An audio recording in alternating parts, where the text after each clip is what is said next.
함석헌 씨가 지은 그대 그런 사람을 가졌는가라는 시가 있습니다. 이 아침에 우리 성도님들에게 이 시를 제가 한번 읽어드리도록 하겠습니다. 말리길 나서는 길 처자를 내맡기며 맘 놓고 갈 만한 사람, 그 사람을 그대는 가졌는가.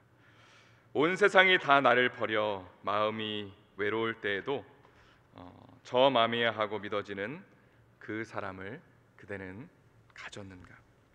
탔던 배 꺼지는 시간 구명대 서로 사양하며 너만은 제발 살아다오 할 그 사람을 그대는 가졌는가. 불의의 사형장에서 다 죽어도 너희 세상 빛을 위해 저만은 살려두고라 일러줄 그 사람을 그대는 가졌는가. 잊지 못할 이 세상을 놓고 떠나려 할 때 저 하나 있으니 하며 빈긋 웃고 눈을 감을 그 사람을 그대는 가졌는가. 참 마음을 따뜻하게 하는 시인데요. 여러분은 그런 친구를 가지고 계십니까? 저는 초등학교 때 저랑 친하게 지냈던 친구가 누구인지 한번 생각을 해봤는데 제가 5학년 때 만났던 한 친구가 생각이 났습니다. 그 친구는 당시에 아버님께서 안경점을 운영하고 계셨는데요. 저희 때에는 안경을 쓰는 친구들이 그렇게 많지는 않았는데 이 친구는 안경을 3개나 당시에 가지고 있었던 그런 아주 부자처럼 보이는 친구였습니다. 그래서 그 친구에게 다가가서 이야기도 걸고 또 쉬는 시간에 도시락도 까먹고 그러면서 이제 친해지잖아요.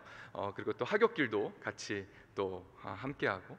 근데 어느 날은 한번 친구랑 이렇게 싸웠습니다. 학교에서 심하게 말다툼을 하고 난 다음에 집을 가야 되는데 따로 갈 수는 없어서 같이 아무 말도 하지 않고 길을 가는데 친구가 참 지혜로웠던 것 같아요. 가게집을 지나가는데 저에게 재영아 너 아이스크림 먹고 싶지 않니? 하면서 그렇게 물은 것이었습니다. 그래서 저도 마지못해서 그럴까? 그러면서 이제 그 안에서 아이스크림을 하나 먹고 이제 그 한 입을 베는 순간에 저희 입가에 미소가 이렇게 짓기 시작하는 그런 기억이 있습니다. 그래서 바로 이제 친구에게 이렇게 화해를 요청했던 그런 기억이 있는데요. 그러다가 중학교에 또 같은 중학교에 입학하게 되고 그리고 같은 반에 또 배정이 됐습니다. 참 감사하게. 그리고 시간을 보내면서 딱 보니까 이 친구가 너무 좋은 친구인데 한 가지 참 아쉬웠던 게 무엇이었냐면 교회를 다니지 않는 거예요. 그래서 제가 그 친구를 계속해서 설득하면서 교회 한번 가자 해서 결국은 이제 함께 교회도 같이 가게 되었습니다. 그리고 고등학교를 입학했는데요. 다른 학교에 배정이 된 나머지 그 이후에는 이렇게 함께 할 수 있는 시간들이 없었습니다. 그래서 한 10여 년 동안 소식을 잘 모른 채로 그 친구는 뭐 하고 있을까, 교회는 잘 다니고 있을까 이런 어떤 생각하면서 시간들을 보냈습니다. 그런데 제가 한국에 있을 때에 한 교회에서 전도사 사역을 하고 있는데 그 친구가 어느 날 교회로 저를 찾아온 거야.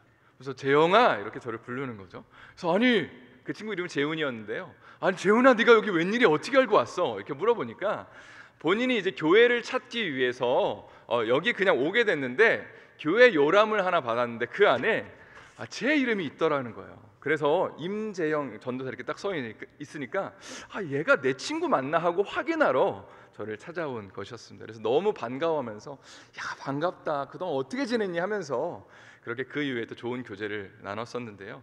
저는 참 감사했던 게 무엇이냐면 제가 초등학교 때 중학교 때 그렇게 친했던 친구에게 한번 교회 가지 않을래? 라고 그렇게 말을 건넸던 거. 그리고 그 친구가 그냥 그 제의를 거절하지 않고 교회 계속 가게 된 거. 그리고 저와의 만남이 이어지지 않았지만 신앙을 계속 유지하고 있었다는 것이 참 감사하고 기쁘게 느껴졌습니다.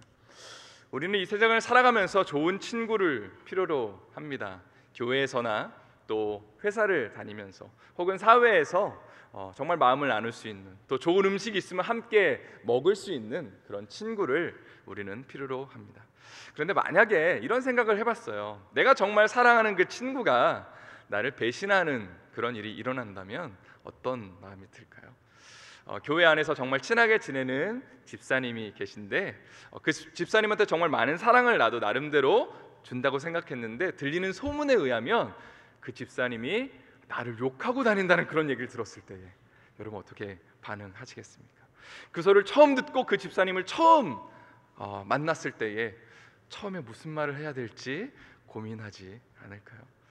혹은 정말 사랑하는 친구한테 어떤 경제적인 손실을 입게 되었을 때에, 그리고 그 친구가 그것에 대해서 별로 미안해하지 않는 것 같을 때에 우리는 어떻게 반응하게 될까요? 오늘 본문은 예수님께서 자신의 사랑하는 제자들, 특별히 그 사랑하는 제자들 중에 한 명이었던 가룟 유다에게 배신을 당하시는 장면을 다루고 있습니다. 오늘 본문 말씀 12절 말씀 한번 우리 한 목소리로 읽도록 하겠습니다. 무교절의 첫날 곧 유월절 양 잡는 날에 제자들이 예수께 여짜오되 우리가 어디로 가서 선생님께서 유월절 음식을 잡수시게 준비하기를 원하나이까? 여기 보면 제자들이 예수님께 이렇게 묻고 있습니다. 예수님, 유월절 만찬을 좀 준비해야 될 것 같은데 저희가 어떻게 하면 될까요? 모든 나라마다 명절이 있고요. 그 명절에는 고유하게 먹는 음식들이 있습니다. 우리나라 설날에는 뭘 먹죠? 떡국 같은 거를 먹잖아요. 이스라엘에서도 유월절이 되면 고유하게 먹는 음식이 있었던 것 같습니다. 양을 먹고요, 또 무교병을 먹고 또 포도주와 쓴 나물 같은 그런 음식들을 먹게 됩니다. 그러니까 여러 가지를 준비해야 되니까 예수님께 묻는 거죠. 예수님, 좀 준비할 게 많은 것 같은데 유월절 만찬 저희가 어떻게 준비하면 되죠? 라고 묻는 장면입니다. 그에 대해서 13절 14절에 예수님께서 이렇게 응답을 하시는데요, 이것도 한번 다 같이 한 목소리로 읽도록 하겠습니다. 시작. 예수께서 제자 중에 둘을 보내시며 이르시되 성내로 들어가라. 그리하면 물 한 동이를 가지고 가는 사람을 만나리니 그를 따라가서 어디든지 그가 들어가는 그 집 주인에게 이르되 선생님의 말씀이 내가 내 제자들과 함께 유월절 음식을 먹을 나의 객실이 어디 있느냐 하시더라 하라. 여기 보면 예수님이 이런 말씀을 하십니다. 예루살렘 성 안으로 들어가면 물동이를 지고 가는 남자가 있을 거다. 그런데 여러분, 당시에는 물동이는 대부분 여자들이 지고 다니는 것이었기 때문에 남자가 물동이를 지는 것은 굉장히 흔하지 않는 일이었습니다. 근데 그 사람을 보면 그 사람을 따라가라. 그리고 그 사람이 들어가는 집의 그 주인에게 가서 우리 선생님이 유월절 만찬을 좀 이 집에서 하고 싶은데 준비해 줄 수 있습니까? 한번 그렇게 물어봐라. 그리고 제자들이 정말 그렇게 순종을 하게 되죠. 그리고 그렇게 그 집에서 유월절 만찬이 준비되게 됩니다. 그리고 이제 해가 뉘엿뉘엿 지게 되고요, 예수님이 12 제자와 함께 바로 그 장소에 가서 유월절 식사를 시작하십니다. 그리고 식사를 하시는 중간에 예수님께서 말씀을 하시는데 그것이 바로 18절 말씀입니다. 이것도 한번 다 같이 읽도록 하겠습니다. 시작. 다 앉아 먹을 때에 예수께서 이르시되 내가 진실로 너희에게 이르노니 너희 중에 한 사람 곧 나와 함께 먹는 자가 나를 팔리라 하신대. 이 이야기를 들은 제자들의 마음이 어땠을까요? 우리 중에 한 사람이 예수님을 판다고요? 말도 안 돼요 라는 그런 어떤 충격에 휩싸였을 것입니다. 그래서 19절은 이렇게 말합니다. 19절은 제가 읽어드리겠습니다. 그들이 근심하며 하나씩 하나씩 나는 아니지요 하고 말하기 시작하니. 그들이 근심했다는 표현이 나오는데요, 유월절 만찬을 하면서 원래 밝아야 되는 그 분위기가, 그 명절의 의미를 되새겨야 되는 그런 분위기가 이제는 침울하고 침체되기 시작했다는 것이죠. 그리고 제자들이 이제 하나씩 하나씩 예수님께 묻기 시작합니다. 예수님, 저는 아니죠? 그 사람이. 예수님, 저도 아니죠? 라고 한 사람씩 묻기 시작하는 거죠. 여러분, 여기서 이 아니죠라는 표현은요, 문법적으로 부정적인 그 대답을 유도하는 질문입니다. 저는 아니죠라고 물었을 때에 너는 아니야 라는 그 대답을 유도하는 그런 질문을 제자들이 하고 있는 것이죠. 그리고 아마 그런 질문을 하면서 제자들은 아니 그럼 도대체 누가 예수님을 판다는 거죠? 라고 그렇게 계속해서 묻고 싶었을 거예요. 그런데 예수님께서 그런 질문을 하시고 20절에서 이렇게 말씀을 하십니다. 20절 말씀 우리 또 다 같이 한 목소리로 읽어보도록 하겠습니다. 시작. 그들에게 이르시되 12 중에 하나 곧 나와 함께 그릇에 손을 넣는 자니라. 여기서 나와 함께 그릇에 손을 넣는다는 표현이 굉장히 중요합니다. 유대 사회에서는 식사를 함께 하는 것이 굉장히 친근함, 친밀함, 어떤 신뢰 관계를 형성하고 있다는 것을 상징했습니다. 그래서 나와 함께 그릇에 손을 넣는다는 것은 문자 그대로 그 자리에서 예수님이 지금 나와 함께 손 넣는 사람이 나를 팔 거라는 그런 의미보다는 나와 함께 한 식탁에서 밥을 먹으면서 한 그릇에 손을 넣을 정도로 친밀한 사람, 바로 우리 12 중에 한 명이 나를 팔 거다라는 그런 이야기였습니다. 그리고 예수님이 다음과 같이 또 21절에서 말씀을 하시는데요. 이건 제가 읽어드리도록 하겠습니다. 인자는 자기에게 대하여 기록된 대로 가거니와 인자를 파는 그 사람에게는 화가 있으리로다. 그 사람은 차라리 나지 아니하였더라면 자기에게 좋을 뻔하였느니라 하시네. 예수님이 이렇게 말씀하시는 거죠. 나는 성경이 예언한 대로 그 길을 간다. 그러나 나를 파는 그 사람은 화가 있을 거야. 차라리 나지 아니하였으면 좋을 것 같은데 라면서 그런 안타까움의 마음을 전하십니다. 여러분, 저는 이 말씀을 묵상하면서 예수님이 이런 얘기를 하셨을 때에 가룟 유다의 마음이 어땠을까요? 좀 굉장히 많은 찔림이 있었겠죠. 그리고 3년 반 동안 예수님을 쫓아다녔던 그 시간들이 주마등처럼 스쳐 지나갔을 겁니다. 가룟 유다가 예수님을 처음 따르기를 시작했을 때는 어떤 마음이 들어서였을까요? 이런 마음이 들지 않았을까요? 예수님, 제가 당신이라면 모든 거 버리고 한번 쫓아보고 싶습니다. 이런 마음 들지 않았을까요? 때로는 예수님이 말씀을 하실 때에 그 말씀에 고개를 끄덕이면서 정말 그런 것 같아 라는 그런 마음 가운데 그런 깨달음이 있지 않았을까요? 그런데 어느 순간부터 예수님의 말씀이 가룟 유다의 마음 가운데 거슬리기 시작하는 거죠. 아니, 왜 저럴 땐 저렇게 얘기하시지? 이런 거 아닌가라는 그런 생각을 계속 이제 하기 시작하는 거죠. 그리고 이제 지금은 어떤 생각을 하는 거냐면 예수님 말씀 다 옳아요. 다 좋은 것 같아요. 그런데 제가 찾고 있었던 그 선생님은 아니었던 것 같네요. 이미 그의 마음이 굳어져 버렸던 것이죠. 그리고 여러분, 저는요 이 이야기를 하시는 예수님의 마음은 어땠을까라는 그런 묵상을 해봅니다. 요한복음 13장에 보면 예수님께서 이 이야기를 하실 때에 마음이 괴로워하면서 이 말씀을 하셨다는 그런 표현이 나옵니다. 예수님도 가룟 유다가 자기를 팔 거라는 것을 아시고 너무나 마음이 괴롭고 힘드셨다는 사실이죠. 저는요 예수님이 가룟 유다를 정말 사랑하셨을까라는 그런 질문을 던져봤는데요, 정말 그 영혼을 사랑하지 않으셨을까라는 그런 결론을 내릴 수밖에 없었습니다. 예수님은 정말 그 가룟 유다가 돌이키기를 원하셨을 것 같아요. 아마 말씀을 전하시면서 그 가룟 유다와 눈이 마주치는 그 순간에 그를 향해서 너 제발 좀 믿어라, 제발 좀 돌이켜라, 그런 마음을 아마 전달하셨을 것 같아요. 그런데 그럼에도 불구하고 믿지 않는 그를 바라보면서 예수님 너무나 마음이 아프셨을 것 같습니다. 그리고 오늘 본문에는 나오지 않지만 요한복음 13장에 예수님께서 제자들의 발을 닦아주시는 장면이 나오는데요, 그게 가룟 유다가 예수님 배반하기 전에 일어난 사건입니다. 그러니까 예수님은 가룟 유다의 발도 씻으셨다는 얘기죠. 그의 발 앞에 무릎을 꿇으시고 또 그의 더러운 발을 닦으시면서 예수님은 무슨 생각을 하셨을까요? 유다야, 내가 너의 더러운 발 씻어줄 테니까 내가 너를 위해서 십자가를 질 건데 너 이 마음, 이 사랑 한번 받아주지 않겠니? 그런 마음, 그런 생각을 품지 않으셨을까요? 그럼에도 불구하고 유다는 돌이키지 않았습니다. 그리고 예수님의 이야기를 듣고 조금 있다가 그 방을 떠나게 되죠. 그리고 돌이킬 수 없는, 영원히 예수님을 판 제자라는 그런 낙인이 찍히는 사람으로 남게 됩니다. 여러분, 성경에 보면 사랑하는 친구에게 배신을 당했던 인물들이 여러 등장합니다. 그 중에 한 대표적인 인물이 바로 다윗인데요. 다윗은 하나님께 정말 사랑받았던 그런 왕이었잖아요. 그런데 그가 극단적 실수를 하나 저지르게 되는데 바로 우리야 장군의 부인이었던 밧세바를 이제 취하게 되는 그런 사건을 당하게 됩니다. 그리고 또 우리야 장군을 죽이게 되죠. 그리고 그 일이 있은 지 또 한참 후에 어떤 일이 벌어지게 되냐면 다윗의 사랑했던 친아들 압살롬이 그를 배신하는 그런 일이 발생하게 됩니다.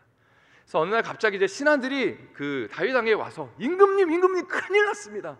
압살롬 왕장님이 반역을 꾀하고 지금 헤브론에서 지금 예루살렘으로 향해 진격해 오고 있습니다. 피하셔야 됩니다.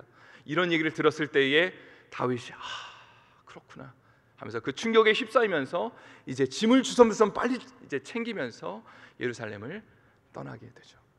그런데 더 충격적인 것은 무엇이었냐면 다윗이 정말 그토록 사랑했던, 정말 친하게 지냈던 친구 중에 한 명이 아히도벨이라는 친구가 있었는데 임금님, 그 아히도벨도 임금님을 떠나 압살롬에게 갔습니다. 라는 그 얘기를 들었을 때에 굉장히 큰 충격을 받게 되었습니다. 성경에 의하면 아히도벨은 다윗의 카운슬러였습니다. 그가 얼마나 상담을 잘해줬는지 그에 대해서 성경은 이렇게 기록하고 있는데요, 그의 계략이 마치 하나님께 물어서 받은 말씀과 같았다라는 그런 표현이 나옵니다. 얼마나 상담을 잘해줬냐면 어떤 문제가 발생했을 때에 다윗이 찾아갔겠죠. 아히도벨, 이럴 때는 어떻게 하면 좋을까? 그럴 때마다 아히도벨이 기가 막힌 그런 조언을 해주는 거죠. 마치 하나님의 말씀을 직접 받아서 이야기해주는 것처럼 그렇게 정확하게 다윗의 마음을 충족할 수 있는 그런 말을 해줬다는 것이죠. 그러니까 얼마나 그 얘기를 들으면서 역시 나의 사랑하는 친구야, 내가 신뢰할 만해 라는 그런 생각을 가졌을까요? 그런데 바로 그 친구가 나를 배신했다는 얘기를 들었을 때 그런 굉장히 큰 충격에 굉장히 마음이 씁쓸함을 가지고 바로 그 예루살렘을 떠나게 되었을 겁니다. 그리고 그 씁쓸한 마음을 아마 움켜잡고 하나님 앞에 기도했겠죠. 그 기도의 내용을 그가 기억하면서 쓴 시편이 바로 시편 41편입니다. 41편 9절에 보면요, 다윗이 이런 고백을 합니다. 한번 우리 41편 9절 말씀 한 목소리로 읽어보도록 하겠습니다. 시작. 내가 신라하여 내 떡을 나눠 먹던 가훈 친구도 나를 대적하여 그의 발꿈치를 들었나이다. 여기 보면 내가 신뢰하여 떡을 나눠 먹었던 친구라는 표현이 나오죠. 얼마나 사랑하고 얼마나 친하게 지내고 얼마나 신뢰하고 있으면 떡이 하나밖에 없는데 그 떡을 나눠 먹었던 그 친구라는 그런 표현을 하고 있습니다. 그런데 그 아히도벨이 다윗을 배반했을 때에 그는 너무나 속상했겠죠. 나와 떡을 같이 나눴던 그 친구가 나를 배반했다니, 아니 어떻게 그럴 수 있지? 아니 그 친구만큼은 나와 함께 해줘야 되는 거 아닌가라고 그렇게 그가 생각했겠죠. 그러면서 하나님 앞에 기도하는 거죠. 그 답답함을 호소하면서 하나님 도대체 어떻게 이럴 수 있습니까? 라고 그가 하나님한테 밖에는 이제 얘기할 수밖에 없는 것이죠. 그 내용이 바로 시편 41편 10절과 11절의 말씀입니다. 우리 다 같이 또 한 목소리로 읽도록 하겠습니다. 시작.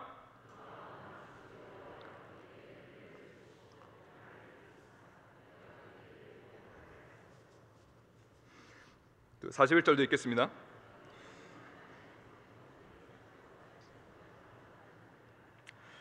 다윗은 여기서 주님 나에게 은혜를 베풀어 주셔서 나를 일으켜 주십시오. 그 친구는 나를 배반하고 원수가 되었지만 그래도 주님만은 나를 살려주십시오. 저는 주님밖에 없습니다라고 이렇게 지금 고백하고 있습니다. 근데 저는 설교를 준비하면서 이런 질문을 던지게 됐어요. 가룟 유다도, 예수님도 가룟 유다에게 배신을 당했고 다윗도 그의 사랑하는 친구에게 배신을 당했습니다. 그런데 이 두 배신의 차이점이 무엇일까요? 첫 번째는요, 다윗은 몇 명의 친구에게만 배신을 당했습니다.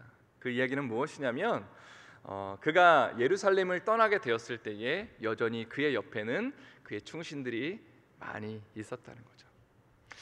여러 친구가 다윗을 배신했지만 그럼에도 불구하고 나와 마음을 함께할 수 있는 그런 친구들이 다윗에게는 여전히 많이 있었다는 사실입니다. 그런데 예수님은 자신이 함께했던 모든 제자 12명 모두에게 배신을 당하시는 거죠. 예수님을 향해서 예수님, 제가 당신을 위해서 제 목숨 바칠 수 있습니다라고 그렇게 고백했던 베드로조차도 3번이나 예수님을 부인하게 되는 것이죠. 그래서 예수님은 이제 홀로 남게 되셨습니다. 그리고 또 다른 차이점이 하나 있는데요, 아주 중요한 차이점입니다.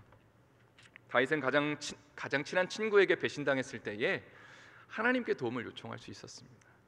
하나님 좀 도와주십시오. 하나님 내 마음이 너무 답답하네요. 하나님 내가 너무 힘드네요. 이것 좀 하나님이 도와주십시오라고 그렇게 고백할 수 있었고 그렇게 하나님 앞에 호소할 수 있었습니다. 그런데 예수님은 모든 친구들에게 다 배신당했을 때에 하나님 앞에 그런 도움을 요청할 수가 없었습니다. 왜냐하면 예수님은 인류의 죄를 위해서 십자가에 못 박혀 죽으셨기 때문이죠. 이 예수님의 죽음을 이사야 선지자는 다음과 같이 묘사하고 있습니다. 이사야 53장 7절 말씀을 제가 읽겠습니다. 그가 곤욕을 당하여 괴로울 때에도 그의 입을 열지 아니하였으며 마치 도수장으로 끌려가는 어린 양과 털 깎는 자 앞에서 잠잠한 양같이 그의 입을 열지 아니하였도다. 여기는 도살장으로 끌려가는 양 한 마리가 등장을 합니다. 만약에 그 양이 정말 생각을 할 수 있는 기능이 있는 양이라면 도살장으로 끌려가면서 어떤 생각을 할까요?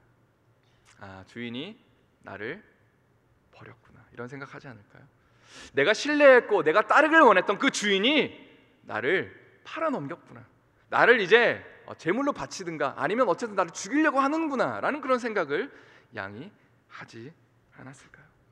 그런데 예수님이 이런 감정을 십자가를 지시면서 똑같이 느끼셨다는 거죠. 친구들에게만 배신당한 것이 아니고 바로 아버지 하나님께도 버림받은, 그저 나 홀로 남겨진, 하나님께도 호소할 수 없었던 그런 상황이 돼버렸다는 것이죠. 그래서 마가복음 15장 34절에서 예수님이 십자가 위에서 이런 외침을 하십니다. 34절 말씀 한번 다 같이 또 한 목소리로 읽도록 하겠습니다. 시작. 제9시에 예수께서 크게 소리 지르시되 엘리 엘리 라마 사박다니 하시니 이를 번역하면 나의 하나님 나의 하나님 어찌하여 나를 버리셨나이까 하는 뜻이라. 여러분, 이 외침은 다윗이 친한 친구에게 배신당했을 때에 하나님께 외쳤던 기도와는 너무나 다릅니다. 다윗은 하나님께 도움을 요청했습니다. 하나님, 저를 좀 도와주십시오. 사람들이 저를 버렸지만 하나님은 저를 버리지 않으실 거잖아요 하면서 그는 하나님께 도움을 구했습니다. 그러나 예수님은 십자가 위에서 하나님께 도움을 요청하지 않으셨습니다. 오히려 이렇게 고백했습니다. 하나님 하나님 나의 하나님 어찌하여 저를 버리십니까?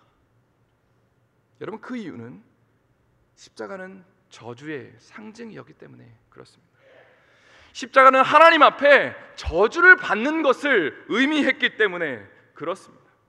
우리가 해결할 수 없는 그 죄의 형벌을 받는 것을 예수님이 하나님의 아들로서 그 십자가 위에서 하나님 앞에 짓밟힘을 받는 것, 하나님의 저주를 받는 것, 자신이 당하지 않아도 되는 그 죄에 대한 대가를 대신 하나님께로부터 쏟아부음을 받는 것. 그래서 십자가 위에서 나의 하나님 나의 하나님 어찌하여 저를 버리십니까? 라고 그렇게 절규하면서 주님, 저는 완전히 이제 주님 앞에 버림받는, 저주받는 자가 되었습니다 라고 그렇게 고백할 수밖에 없었다는 사실입니다.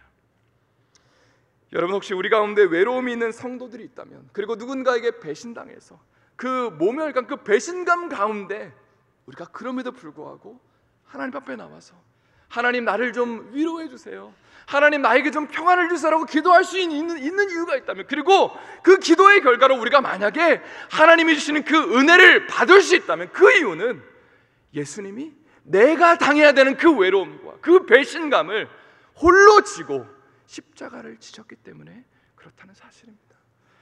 여러분, 혹시 우리 가운데 깨어진 관계가 있다면, 깨어진 가정이 있다면, 그 문제를 가지고 또 하나님 앞에 하나님 좀 이것 좀 돌봐주세요, 하나님 이것 좀 은혜 주세요 라고 그렇게 구했을 때에 혹시 우리의 예배 가운데 하늘의 평강이 만약에 임할 수 있다면, 그래서 하나님 그래도 참 감사합니다라고 고백할 수 있다면, 그것이 거저된 것이 아니고 바로 우리 주님 예수 그리스도께서 하늘의 그 평화와 영광을 포기하시고 이 땅 가운데 오셔서 하나님 앞에 대신 그 저주를 받으셨기 때문에, 우리가 당해야 되는 그의 죄의 형벌을 받으셨기 때문에 우리가 그 평안과 그 기쁨을 누릴 수 있다는 사실입니다.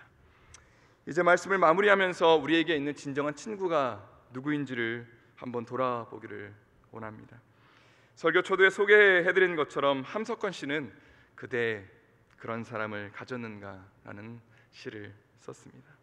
여러분, 그런 친구를 가지고 계십니까?